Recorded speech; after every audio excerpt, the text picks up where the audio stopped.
રાજકોટ જિલ્લાના જેતપુરમાં દિવાળીની પરંપરાગત રીતે ઉજવણી કરવામાં આવી હતી। ધારાસભ્ય જયેશ રાદડિયાએ પરંપરાગત રીતે લક્ષ્મીનારાયણ મંદિરમાં વિશેષ પૂજા અર્ચના કરી હતી અને સમગ્ર શહેરવાસીઓને સમૃદ્ધિ, સુખ અને શાંતિ માટે શુભકામનાઓ પાઠવી હતી।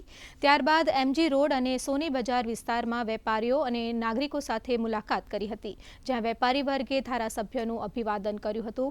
ધારાસભ્ય જયેશ રાદડિયાએ કહ્યું હતું કે સંસ્કૃતિ જાળવતા કાર્યક્રમો દ્વારા પરંપરાઓ જળવાઈ રહે છે।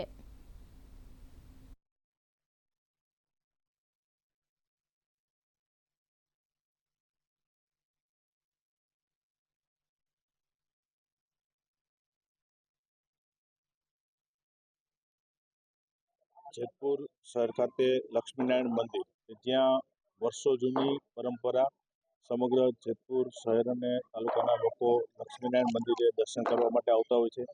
આ દિવસે સમગ્ર આખી બજારની અંદર વેપારીઓ દ્વારા ચોપડા પૂજન, લક્ષ્મી પૂજનનું પણ કાર્ય કરવામાં આવતું હોય છે અને સમગ્ર પંથક આખો આજે દિવાળીના શુભ દિવસે આજે લક્ષ્મીનારાયણ મંદિરે દર્શન કરવા માટે વર્ષોની પરંપરા મુજબ હું પણ આજે મારા આગેવાનો કાર્યકર્તાઓ સાથે આજે મંદિરે દર્શન કરવા માટે આવ્યો છું। સૌ લોકોને દીપાવલી અને આવતીકાલે નવા વર્ષની હૃદયપૂર્વકની શુભેચ્છા આપું છું અને